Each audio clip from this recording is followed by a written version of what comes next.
بسم اللہ الرحمن الرحیم۔ یہ واقعہ اسلام کی تاریخ کے ان پرنور واقعات میں سے ہیں جنہیں پڑھ کر ایمان تازہ ہو جاتا ہے، آنکھیں نم ہو جاتی ہیں اور دل لرز اٹھتا ہے۔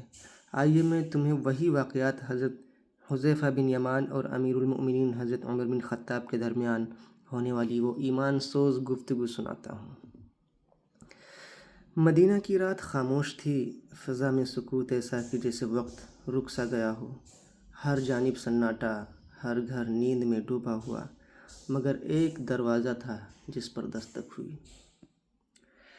حضرت حذیفہ بن یمان فرماتے ہیں، میں اس رات اپنے گھر میں تھا، تھکن کے باعث سو گیا تھا۔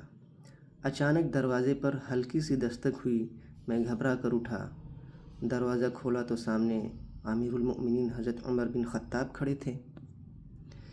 میں نے حیرت سے کہا، امیر المؤمنین آپ اس وقت؟ اگر کوئی کام ہوتا تو کسی کو بھیج دیتے۔ حضرت عمر مسکرائے، مگر مسکراہٹ میں ایک عجیب درد چھپا تھا۔ فرمانے لگے، اے حذیفہ، آج میں امیر بن کر نہیں، تیرا بھائی بن کر آیا ہوں۔ مجھے تجھ سے ایک ذاتی بات کرنی ہے۔ میں نے عرض کیا، آئیے حضور، تشریف لائیے۔ میں نے انہیں چارپائی پر بٹھایا۔ ان کی آنکھوں میں فکر کی لکیریں صاف نظر آ رہی تھیں۔ پھر وہ بولے، اے حذیفہ، تو جانتا ہے نا، عمر کبھی جھوٹ نہیں بولتا، وعدہ کرتا ہوں تو نبھاتا ہوں۔ میں نے کہا، جی میں جانتا ہوں۔ حضرت عمر کا چہرہ جھک گیا، آواز بھر گئی۔ فرمایا، اے حذیفہ، میری عمر 62 سال گزر چکی، داڑھی سفید ہو گئی، چہرے پر وقت کے نشان ہیں، اب قبر، حساب اور آخرت قریب نظر آتی ہے۔ میں آج خود سے ایک سوال پوچھنے آیا ہوں۔ میں خاموش بیٹھا سنتا رہا۔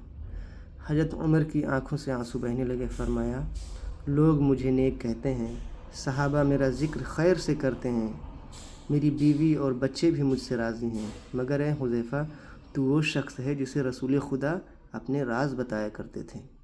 تو سچ سچ بتا، کیا عمر ان لوگوں میں تو شامل نہیں جن کے نام نبی پاک نے منافقین کی فہرست میں لکھوائے تھے؟ کیا میں کہیں اوپر سے منافقین میں تو نہیں ہوں؟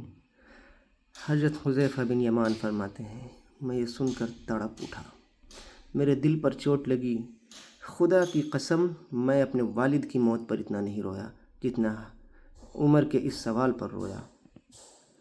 میں قدموں میں گر گیا، عرض کیا، اے عمر، میں نے نبی پاک سے یہ نہیں سنا کہ تم منافقین میں سے ہو، بلکہ میں نے اپنے کانوں سے یہ ضرور سنا ہے کہ اگر میرے بعد کوئی نبی ہوتا تو عمر بن خطاب ہوتا۔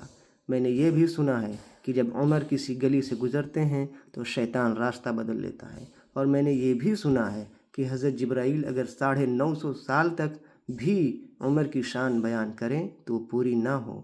یہ سن کر حضرت عمر خاموش ہو گئے، ان کی آنکھوں سے آنسو ٹپکنے لگے۔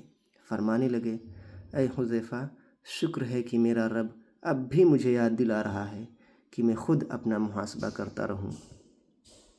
یہ وہی عمر ہیں جنہوں نے ساری زندگی دوسروں کا نہیں، اپنا محاسبہ سب سے پہلے کیا۔ وہ خلیفہ تھے مگر عدل میں اپنے بیٹے تک کو رعایت نہیں دی۔ وہ حکمران تھے مگر راتوں کو گلیوں میں پھرتے تھے تاکہ کوئی بھوکا نہ سوئے۔ ان کی داڑھی پر آنسو بہتے تھے جب وہ کہتے تھے، کاش میں ایک درخت ہوتا جسے کاٹ کر جلا دیا جاتا، حساب کے دن کے سوالات سے بچ جاتا۔ حضرت عمر کی زندگی ہمیں یہ سبق دیتی ہے کہ ایمان کا اصل جوہر خود احتسابی میں ہے۔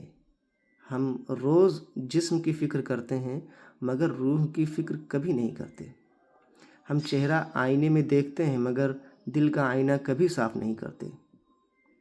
یاد رکھو، زندہ دل وہ نہیں جو سانس لیتا ہے، زندہ دل وہ ہے جو اللہ اور رسول کی یاد میں روتا ہے اور جو اپنی ذات کا محاسبہ کرتا رہتا ہے، وہی حقیقی کامیاب ہے۔